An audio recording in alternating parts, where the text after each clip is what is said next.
That's why we're talking about it again. Yeah, we have a special topic that we kind of circle back to every now and again because it's always changing. We have Misty from Royal to come and talk to us about fraud. So do you want to just give us your title and what you do day to day at Royal? Yeah. So I'm Misty. I'm one of our fraud analysts here at Royal Credit Union, and my day-to-day is probably the hardest question that you will ask me today because it varies so much. Aside from making sure that we're staying on top of the education piece, making sure that we know what new regulations are, what's the newest tactic that scammers are trying to use. We're also speaking with members. We're trying to work through getting their funds back and recovering what we can. We work with different departments to make sure members' information as well as their funds stay safe and secure. But we also work with other financials and with law enforcement, including occasionally the FBI and Secret Service if we need to attempt to get those funds back. That's my favorite fun fact to tell kids, where I'm like, well, our fraud people, they get to talk to the FBI, and it's mind blowing, right? And I feel like for you, you're like, no, it's just Steve. I just, he always answers when I call, and we have a good relationship. It's always fun. But it is really fun. It's a good Thanksgiving. Yes. Thanksgiving. Yes.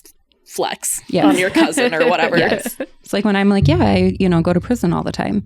It's the same kind of, well, depending on how I phrase it, it can be a flex. So is fraud something that everybody kind of faces at one time, or what kind of relationship do people have with fraud? I think it impacts people more than they even realize. The FTC statistic, and I apologize if I get this wrong and someone goes to fact check me, but I believe it's about 20% of Americans, about 1 in 5, are going to end up in a scam or fall victim to a scam at some point. And that doesn't even include the... There's a puppy. I can't. Oh my gosh. He's on the rooftop. They're safely, playing fetch on the balcony with his owner. It's so cute. Yeah, they're on the little balcony. I forgot I'm not supposed to face the window. But yeah, Sorry. I think, no, you're good. I think 1 in 5 Americans are going to fall victim, or likely to fall victim to a scam. So about 20% of people in the US. And that's a lot of people. I mean, you think about your friend group, 1 in 5 of you are going to fall for a scam at some point. Now, sometimes that scam might be, I thought I was downloading an app and oops, it's malware. Some of it might actually involve sending funds. It doesn't mean that there's necessarily a monetary loss involved with that. But then even on a wider scope, you think about how, hey, your card was declined because of potential fraud. Was this you that tried to use your credit card at this shop online? Yes, no. You get those texts from your financial, and that's also fraud as well. Man, 1 in 5. There's 4 of us in this room right now. So if we, went and pulled Jeff out of his office next door, 1 out of this group would fall victim to fraud. Man, that's crazy. So knowing that, right, 1 in 5, that's a pretty big chunk of people. Is fraud more common now? I feel like people are like, it's just everywhere. We can't escape it. Is that true? What are your thoughts? I think it definitely feels more common today. And I think that there are more ways for fraudsters to access people. You think about, AI, the digital world. The World Wide Web has given us a lot of amazing opportunities to connect with people across the world, to be able to share your life with people, to create this amazing content, to find new friend groups online. If you're a gamer and you're gaming online and you get to know these people sort of, through Discord or whatever. But the double-edged sword there is, do you know who it is that you're speaking with? Are you able to vet all of these online stores? Who are you giving your information to? And how are you making sure that that information doesn't end up in the wrong hands? And that's not necessarily something that anyone is doing anything wrong. It's just you don't know what you don't know. And there's just so much more to know now because of that digital side of things now that there wasn't 20 years ago. I feel like it's good.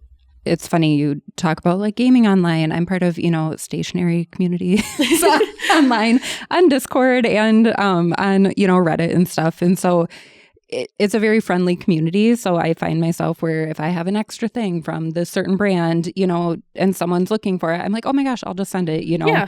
Or I've sold, some of my things where I'm like, I don't actually use mine. I'll sell it to you for half the price. But, those have that anonymous wall too, right? And so it's always a little nerve-wracking. And as a financial professional, I'm like, oh my gosh, I don't want them to think I'm scamming them. And so I always make sure to use like PayPal or, putting those pieces in place where if it didn't go right, I can add tracking, I can do all the things to make sure that they know I'm not trying to scam them. Do you feel like fraudsters can target emotionally better nowadays with the technology that they do have? Oh, probably. I think there was a bit of a stint, and we still see it, the romance scams. I'm a widow, or if someone was a widow, I'm not, but if someone were to say, I'm a widow and I want to get back onto OkCupid and I want to meet somebody.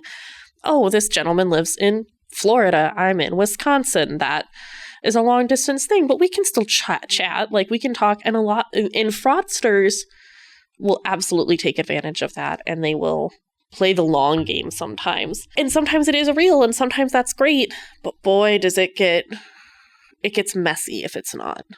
It gets messy fast. And that's definitely something that they can prey on. I think that loneliness is something that they play on. Urgency, desperation is a big one that they play on. I think AI, Alexis was kind of mentioning something like this, but think of, AI, my gosh, you want the perfectly crafted message to the new love of your life who's, you can basically put it all in and get the perfect message to entice them. And that scares me. Or make a fake voice, all sorts of stuff. Yeah. We've had to change how we educate our members on fraud because of how much AI has changed everything. Like phishing emails and text messages, for example, we would always say, like, don't click on suspicious links, watch for formatting errors. But now we can't really say watch for formatting errors because scammers can use AI to take all of those out and make it look like a super professional, formal communication. And so it's like, okay, so how do we need to talk to our members now? What do we need to tell them to be looking out for as the landscape changes, as AI is in the mix? Like, are there certain resources or like education that you do give to members now? Yeah, so Royal, we do work, and you guys fully aware of this. You do a lot of the work for us, but the fraud team does also do outreach as far as presenting in the community and making sure that people know this. But the general rule of thumb here, always double check your sources. So if Netflix is emailing you and saying, hey, there's an issue with your account, click here to deal with it, log into your Netflix account instead. Don't just click the link. Don't just click the link. Log into your Netflix account, because they will have a little like bell notification that'll say, hey, there's a problem you need to fix. Your billing didn't go through. You need to update your card. There is the urgency factor that I mentioned. If anyone says that you need to send money within 12 hours in order to resolve this, or your account is deactivated, or your account is blocked, or if you don't give me your account number this minute, you're not getting your benefits for this month. Yes, you're not getting your benefits. I get that with financials every once in a while of like, you haven't paid your mortgage, you have to pay it right now, click on this link. Stuff like that. A common one right now that looks super legitimate is I keep getting the text from the Wisconsin like DMV or whatever. Okay, the link literally says like Wisconsin.dmv or DOT. Oh, really? Yes, but so this is where I'm like, okay, maybe there was, like, they have cameras. So I logged into the website and put all my information in, and they're like, nope, there's no traffic violations. But that one, I'm pretty sure the website's not exact because I looked, but it is so close that I really questioned it and almost just clicked on it. And then I was like, nope, I'm not going to do that. And yeah. And I mean, they can add a hyperlink to any string of text. So if they type out a legit website, they can like overwrite that with a different link. So it's like, okay, it looks like a real link, but and it might be the real website, but it's not the right one. There's just so many tricks and techniques that they use. It's the same, when you're typing up a Word document or you're typing a presentation, you say, click here to go register. And you can make the link can be whatever. The link can be whatever you want it to be. So they can do the exact same thing and make it say wellsfargo.com or Wisconsin DOT, and then it's actually not. And I think one of the best ways to prevent that is just being aware of what your financial does. I do not care if you bank at Royal or Wisconsin or US Bank or wherever. be aware of what they do. So if they don't send you links, don't click on a link. Or just call their member service line, their customer service line, whatever they want to call it, and ask them. Because if there is a problem with your account, that member service line will know about it. Yes. I always tell people that, where they're like, well, what do I do? You know, what if I did all those things? I say, like, if we call you, because we do call you sometimes, right? And we'll say, hey, you know, it's Cooper. I just want to verify, you know, we talked about that loan, blah, blah, blah. That's it. I'm not going to be like, hey, I need your social, blah, blah, like everything. But if you're unsure, be like, you know what? I'm just like, if you don't mind, I'm going to hang up and I'm going to call back, because we know that we needed to talk to you. We know if there's an issue, it's noted. So you can absolutely hang up and call back, and we can get you to whoever you just talked to. You know, if Alexis picks up the phone, she's like, oh, yep, okay, yeah, you talked to Cooper. Let me get you over there. So don't, like, if anything, just don't take action and call or log into your account, or is really the best way to. Yeah. I think it's also a good idea to have your financial institution's like actual phone number saved as a contact, because if you do run into that situation where, oh, I got this email, I'm not 100% sure that it's actually them, you'll have a phone number that you can call rather than calling a number that is provided in that communication, because you don't know if it's the actual number or not. I think that's a good one too. You know, you get those text verifications, which I love, because they can send me a text, say, did you spend this? Yep, no. But if they then send, you know, another one that's like, okay, now I need you to verify. Well, okay, that should maybe be a little bit of a red flag, but it's hard to know that if Royal does send you those texts. So having that saved and being able to be like, you know, I'm just going to call and their fraud department will work it out quickly. I think that's a good one. Yeah, I think that those are all super great ideas. And I think making sure, again, just the awareness of what it is that your financial does, or financials if you have multiple. And I think it's also important to remember that anyone can get scammed. It doesn't mean that you're dumb, or that you should be embarrassed by it, or that you did something wrong. It just means that these fraudsters are really good at what they do. Like, this is their full-time job, unfortunately. Misty, so I don't know the way to exactly tell people this, but, you know, we see scammers where, like, they're on the phone with the person as they're walking into the branch and doing that coaching. Like, do not tell them that you're doing this. Do not do this, or this will happen. How do we, like, we are a safe place? Like, I know that they're saying not to do that, but I don't know how to communicate with people. Like, please tell us. Like, we are here truly to help you, and it's not, that thing isn't going to happen. I don't know, how do we bridge that? Or yeah, so I think one of the best things is, as far as bridging that, and, you know, someone, you know, being coached, saying, you know, hey, tell the bank that you're buying a car. Don't tell them that you're sending it $50,000 to your boyfriend. Don't do that. They won't let it go through, which we might not, but it's for your well-being. And I think that the important part of that is that we don't have any benefit to stopping you from doing this.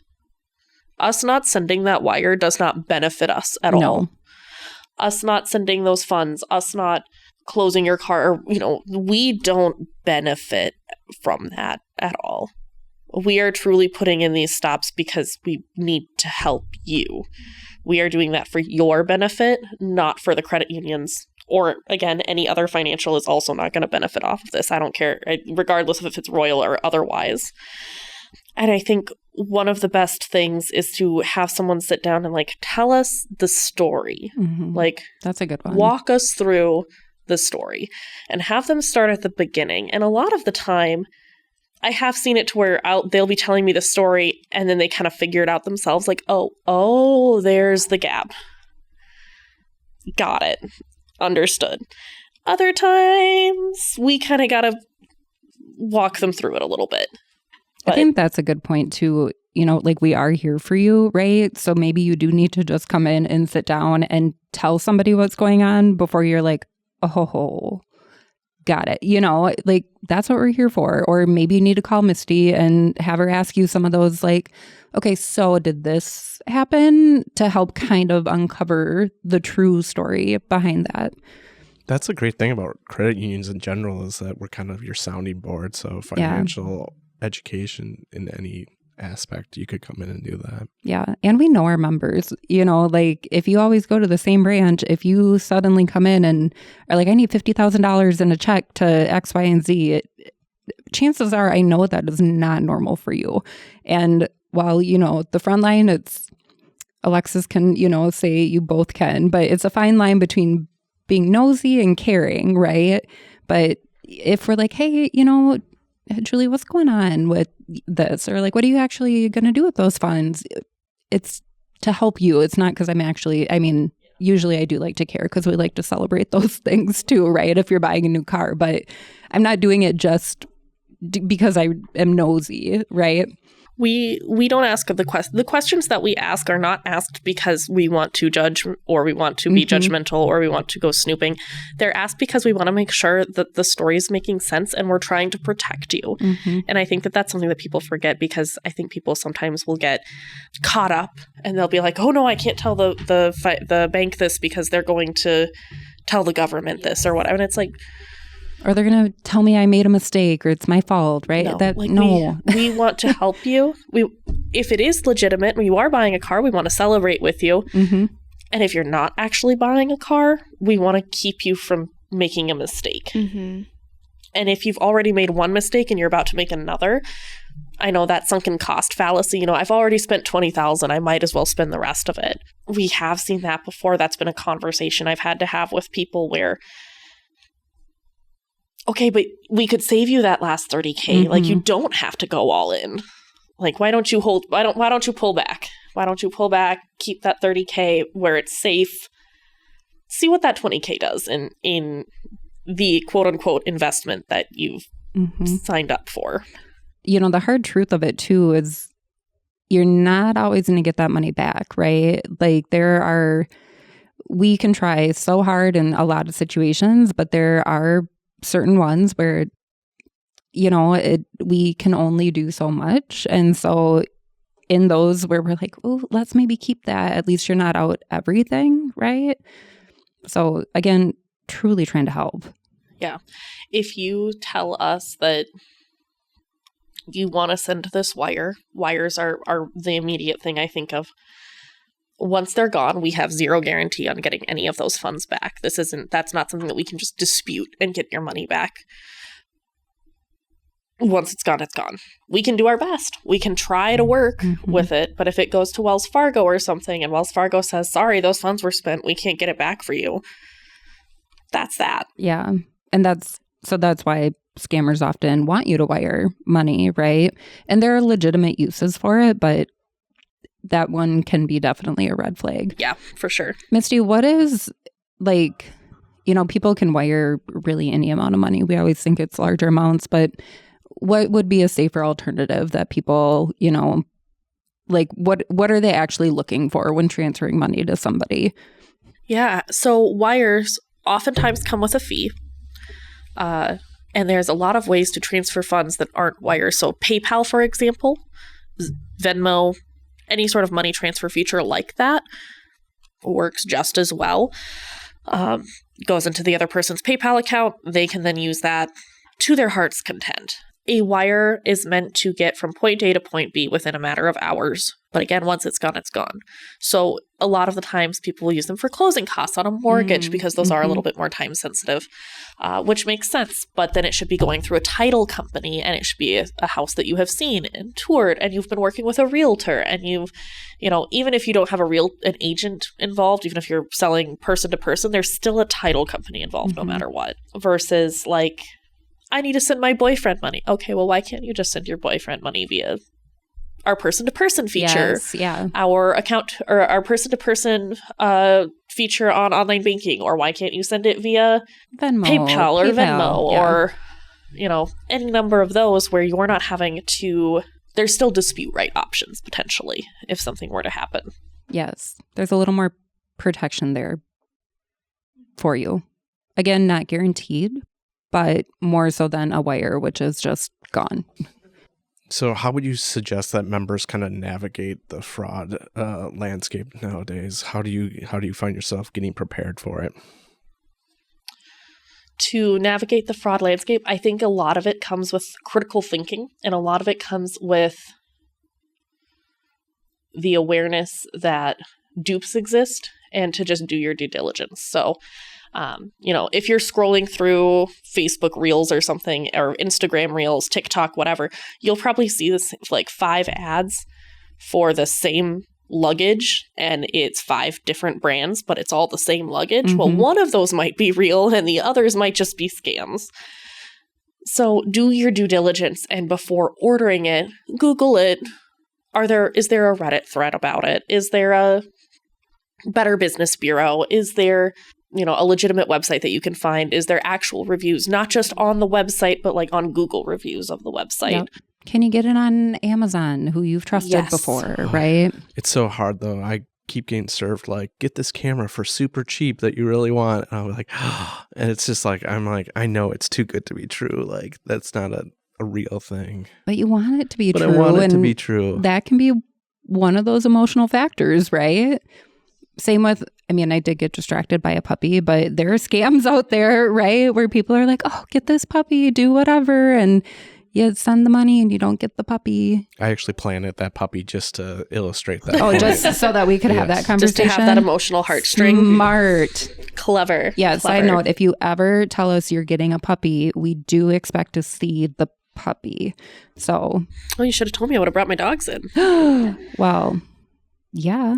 All right, send us pictures. Everybody, yes. You'll have to send us pictures, and then if you're listening to this and you have a puppy, send a picture. Yes, send pictures of puppies. Send a picture of the puppies. I love it. I feel like we need to do a giveaway for if you're getting a puppy and you name it something about fraud. Name it Donut. You should. Oh my God, or name it Donut. Donut. If you get a puppy and name it Donut, we will send you something if you tell us. I don't know what the something is, but we got some things to send. Maybe a doggy treat. In the mail. Well, maybe. Is that considered a biohazard? Money donut smug. We got things. I have pet bandanas. Like, we got things. Yeah. All the swag. Yeah. We'll send you something cute for Donut. With that emotionally driven scamming, people will try to get you to be self-isolate. You're the only one that can help me. Nobody else understands. You're the only one who can get this for me. You're the only one who gets it. For whatever reason, you're the only person that can help. Their friends, they're going through a divorce, so their ex-wife can't help them. Their brother is out of the country. Their aunt is in the hospital. You are the only person. Also, don't tell any of your friends, because they'll tell you that this is a lie, and we don't need that kind of doubting. And they're going to try and self-isolate you and keep you from listening to the people that know you and care about you. Mm-hmm. If it's too good to be true, it probably is too good to be true. Sorry to break your heart about your cameras. I know, it's heartbreaking. But that goes for vacations, or, hey, I got this job and they're going to pay me $5,000 a week, and all I have to do is they're going to send me, they sent me this check, and I need to go buy gift cards and send them to this person, and they're going to buy me all of this office supplies, and that's all I need to do. Fake. They're never going to do that. If a loan says, oh yeah, hey, we accidentally deposited $2,000 more than what we should have, can you just cash app that back to us? No. Fear and urgency they'll prey on. So knowing that no legitimate company is ever going to tell you have to get me this money in 12 hours or less, or you're never going to see your account again, or you're never going to see your whatever. Or we'll hear it where, a Walker Texas Ranger found your car at the border full of cocaine, and that's a scam that we've heard, and people you have to send us money so that we can not arrest you or something. Like, they're not going to give you a warning if they're coming to arrest you. They're just going to come and arrest you. The element of surprise is good there. Yeah, they're not going to give you a warning. Try and get you to pay or out, a way to buy out of it. Yeah, they're not going to try and take a bribe. Do we want to talk about deep AI fakes at all? And can we touch a little bit, most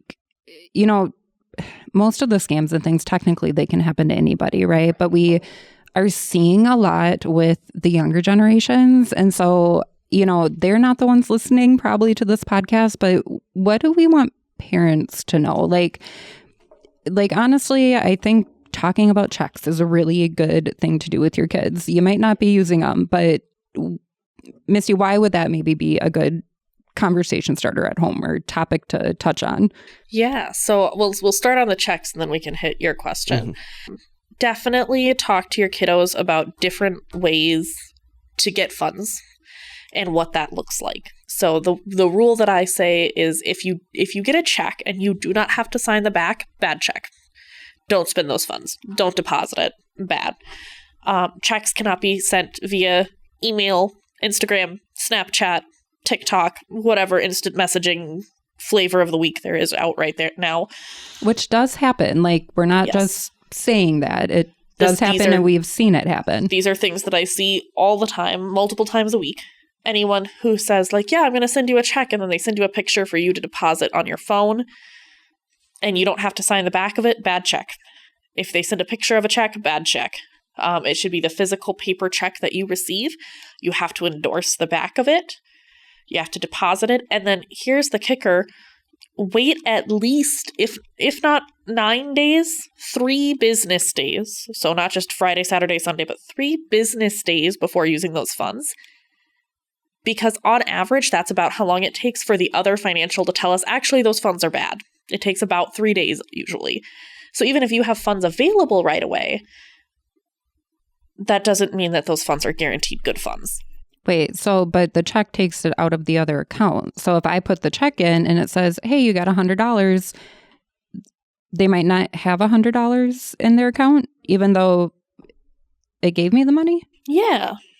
Yeah. Okay. So the way that I describe it and what I've found works the easiest, if I give you a check, $100, you deposit it at U.S. Bank.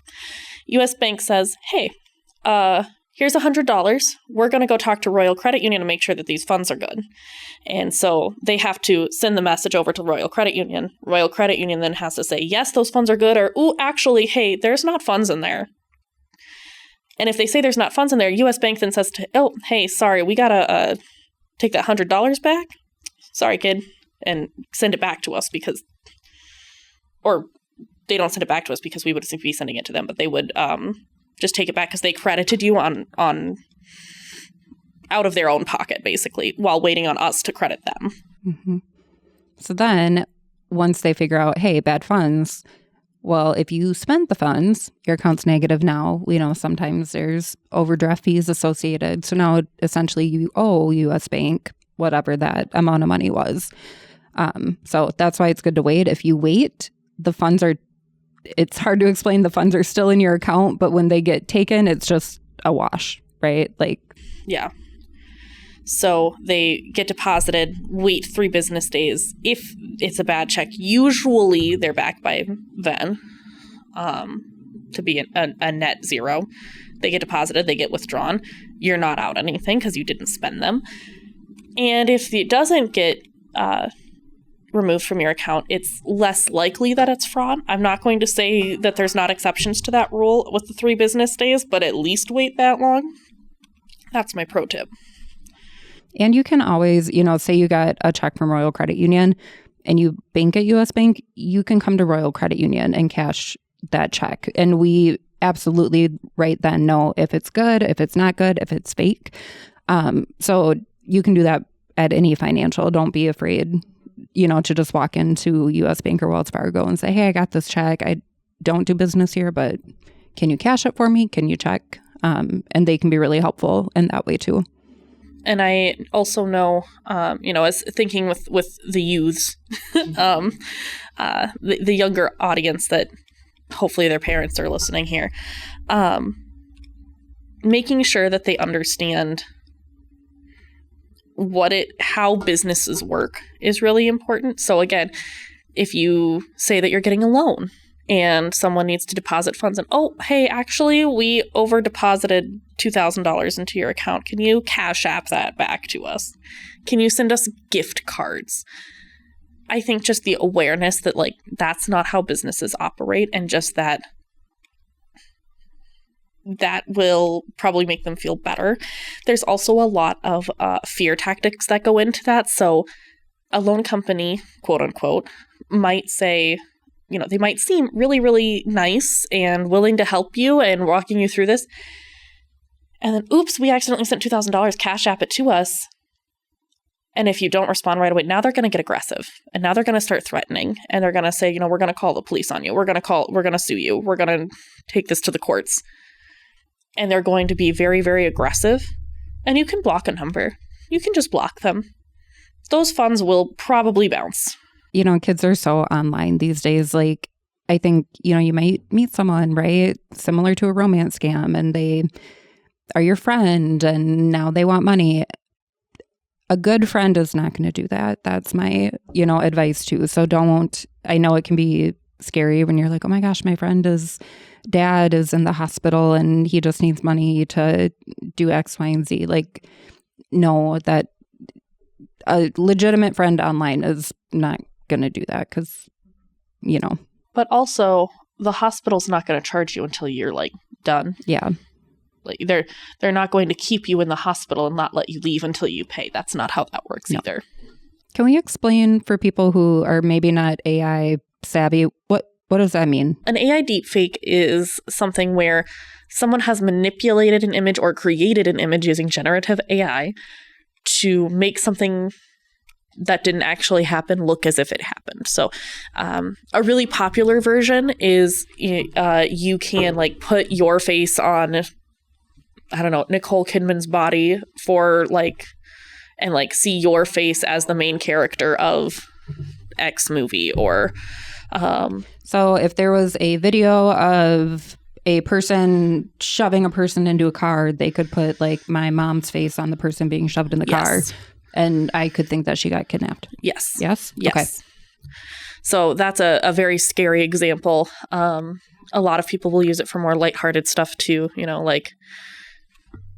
I don't know, they want to be the person on Moulin Rouge or something. But how does that create financial fraud? So with that technology, like you said, if they want to make you think that your mom has been kidnapped, hey, we have your mom, you need to send us $20,000 in the next 12 hours. And while it makes for really, really good drama on like NCIS and CSI, funds literally cannot move that fast. A wire can get somewhere in a matter of hours, but they make it very dramatic for like overseas financials and stuff. You need to wire these funds offshore, yada yada yada. That literally can't happen. It can take days to get funds from point A to point B if you're going international. But we have had it where they will use generative AI to also make it sound like someone. Oh. So someone will get a call claiming that, Grandpa, I'm in trouble. Help, I was in a car accident and I hit someone and the lawyers say that I need $20,000 to be able to get back home. And Grandpa panics and needs to wire funds to Sally in New York because Sally is the lawyer. And the biggest thing is just call your relative. Yeah. If your grandson is in that danger, did you call his dad? Did you call his mom? Did you call him? Just try. Just see what happens. Because if he's actually in jail, text him. Check the jail roster. A lot of them are updated, every half hour. Mm-hmm. And again, that's that urgency, that panic that they're trying to set in.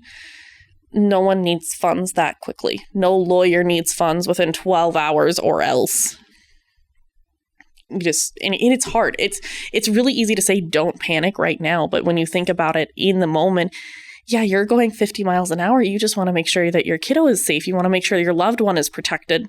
And that's just not, you got to take a step back and clear your thoughts on it. Yeah, your fight or flight kicks in and it's hard to think through that. Yes. Truly. A lot of good information. I mean, there's just so much to absorb. If people have more questions, what's a good resource for them to maybe reach out to or find more information on? Yeah, so we can put some information in the description below and I'll get you some links there. But the Better Business Bureau is a great resource. FTC.gov, identitytheft.gov, the Royal Credit Union's fraud and security page and enrich classes. Your own personal financials. So even if you don't bank with Royal, go to chat with your local teller, and if they don't have answers, they can probably get you to someone who can answer these questions. CFPB still has some really great stuff on their website. So that's the Consumer Financial Protection Bureau.